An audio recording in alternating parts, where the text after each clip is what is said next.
The people who succeed are irrationally passionate about something.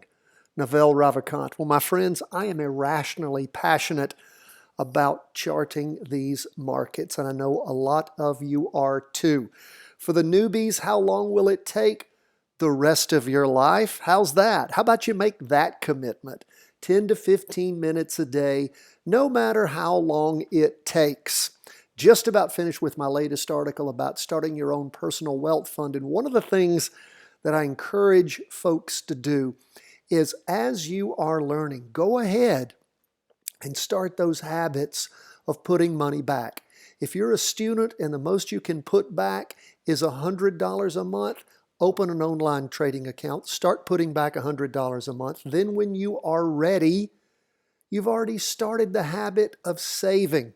And then, of course, what is our goal? 2% a month, 10 months out of the year, 20 months end over end, APR, year after year, every 2.8 years, whatever you have in there doubles, and then it doubles again and doubles again and doubles again and doubles again. That's what you strive for, my friends. It's real simple. We are not talking about anything overly complicated. We're talking about you practicing as long as it takes to figure out how this works.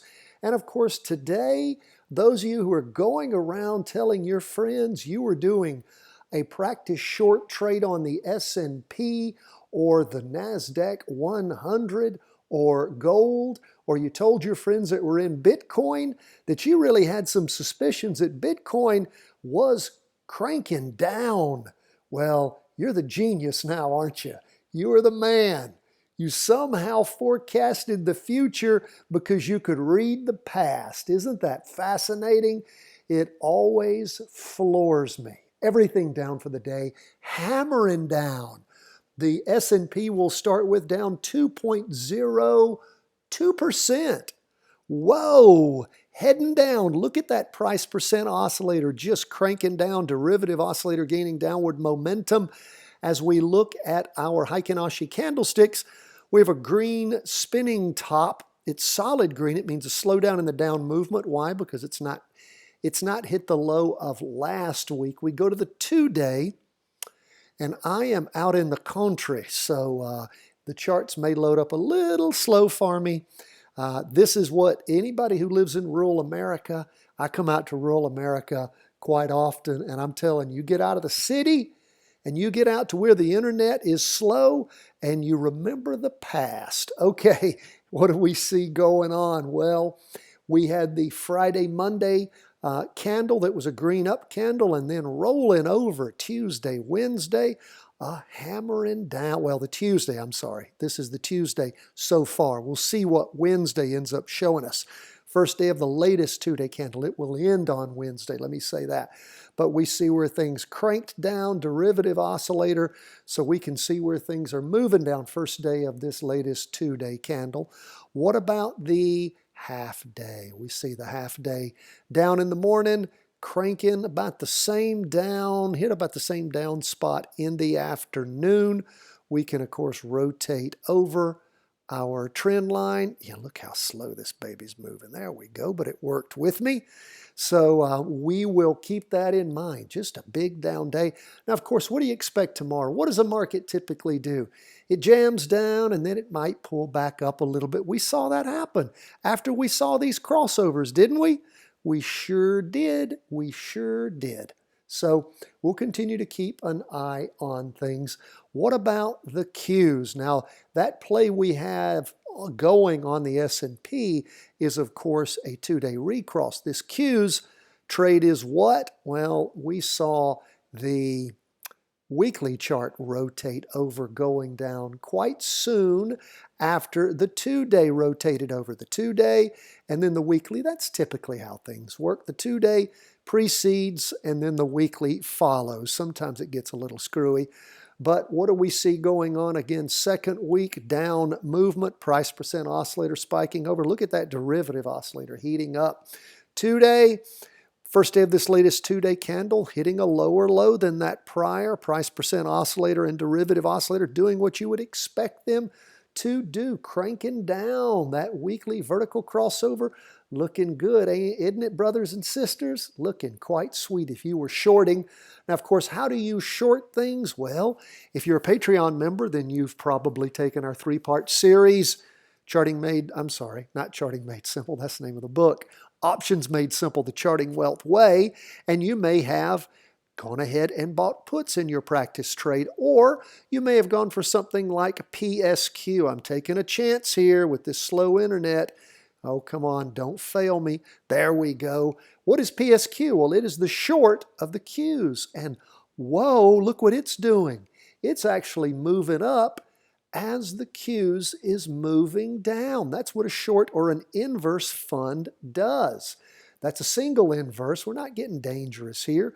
What about the S&P 500? Same thing. SH is a pro-share short there. So again, those are possibilities for you, again, just to practice and see how it works. There are risks with short funds. They have higher fees. They get recalculated daily in many instances. And again, they are different. So you have to practice trade those. See how those practice trades go. You know, those of you who are getting a little long in the tooth, of course, you can go in and buy a few shares. Again, we urge you to consider before you ever invest any real money. That's your own decision. We're not a stock calling service, we're an education firm, but at least fractional trade with a few bucks for a while to see if you really think you're as smart as you actually are. So again, fractional trading follows paper trading. And of course, if you're subscribing to TC 2000, which is of course the stock charts that we use every day, you can paper trade right there online. And then of course they have a brokerage service that you can send your money off to and start saving for when you get good enough to actually start using real money. But practice trading is free, except for your time. So the Qs and the S&P cranking down. Look at bonds. Oh, wow. And the Q's down 2.83%. Bonds down 1.56%. Look at them go. Looks like we may very well have a weekly vertical crossover by the end of the week. Pay attention to that. The bonds have done really well. That last weekly vertical crossover did you righteous, did it not, brothers and sisters, when you take a look at it? And again, this is this slow internet out here. Wow. Wow. Now, again, the 2-day would help you in dealing with issues like this where you have the crossover and then things go up. Then it gets you in and gives you little hints all along the way. And of course, this latest run-up has been very good to us, so do pay attention. Price percent oscillator spiking down, derivative oscillator spiking down, red down candle. What do we see on the 2-day? Going to have to zoom in a little bit. Hold your breath. There we go. What do we see on the 2-day? First day of the latest 2-day candle, just a hammer drop. Price percent oscillator spiking over. I keep saying that with those words. That's what's happening. Derivative oscillator gaining downward momentum. Whoa, look at that line heading down on our trend line. Just heading not straight down, but at a very, very steep angle. Derivative oscillator, price percent oscillator. Whoa, just taking a hammering. Okay. Now, let's take a look at gold. What do we say? Oh, and there is a short fund also. I think it's TBF, if I remember correctly. Single short in 20-year bonds. What do we see on gold? There's not a real short. There's no good short in gold. DGZ. The problem is if you take a look at it, the bid and the ask is way too big a spread. We stay away from that because it's illiquid. It's like when you drive a brand new car, oh, I'm sorry, you can't say that anymore.